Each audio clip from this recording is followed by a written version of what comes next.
Time now for sports on 104.7 The Cave. Here's Ned Reynolds. Mike, the intern, Ned Reynolds, back in the studio on a Thursday morning. Yesterday, we're enjoying a nice Valentine's Day party here at the office. We put the parade on. Got a chance to watch them making their way to Union Station. And then, of course, I leave, pick up my kid from school, go home, watch the rest of it. We can talk about what some of the guys said during if you want to, but we'll get to that in a minute. It concludes, I go and start doing chores with the boys running around and stuff, and I can hear in the TV what's going on, and then, obviously witness what was a horrific tragedy in Kansas City yesterday. And then my phone doesn't stop ringing for the next 3 hours because everyone assumed that I was in Kansas City, and I had to say no. But then I started calling all my friends I knew that were there. Luckily, everyone that I do know that were there weren't involved, thank God. Prayers and thoughts going out to those that were, though. What is happening to us? This is just, to use the term unacceptable, doesn't get it. This is behavior that is not us, and it continues. It's happened far too often. Once is far too often, and now you have this where you have over a million people celebrating and kind of representing all of us, celebrating a very big victory, signal victory, the Chiefs, everybody's having a good time, and then it's taken away by a few selfish, I say that, the police have not responded as to what the circumstances were, who's involved, or anything like this. But to have it taken away by a very few is completely beyond human comprehension. Mike, this has happened so often now. The country has to take, and I'm not rationalizing vigilantism or anything like that, but I am saying that the laws of this country have got to present to the world situations that this doesn't go on in the United States. It's not tolerated. It is not accepted.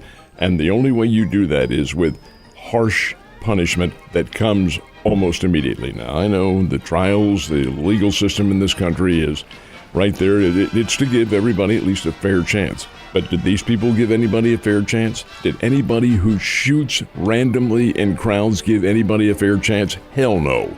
Therefore, you treat them in the capacity in which they have perpetrated punishment on the public.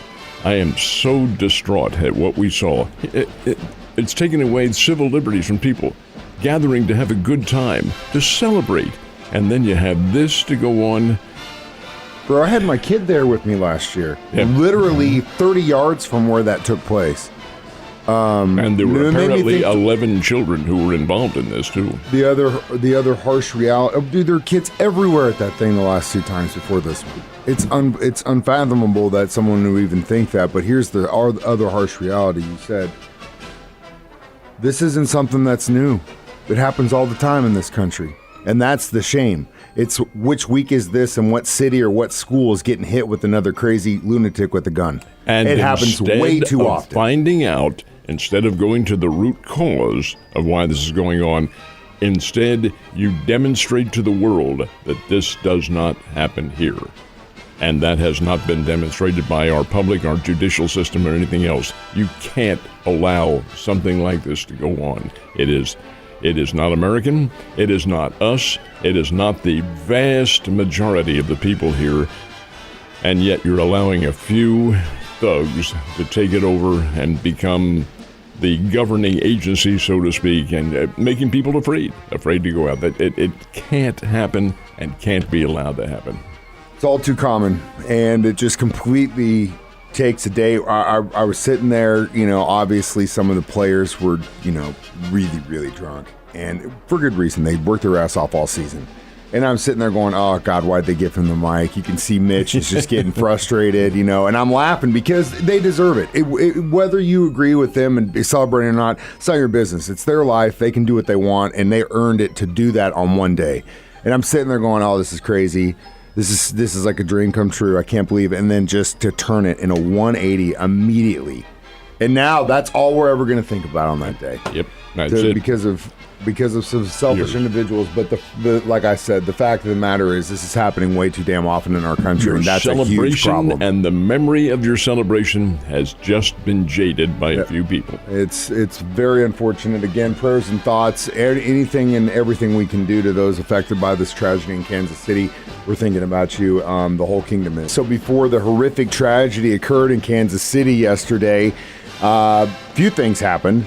First, and personally, I think my favorite thing is Coach Spags signed an extension, so that's great. But then Chris Jones's agents must be freaking throwing tables and chairs because he says, I'm coming back. So we'll see. Yeah. It could have been the alcohol, but there was a lot of tongue-in-cheek stuff happening on that stage. Is there a question to your statement? No, I just think it's interesting.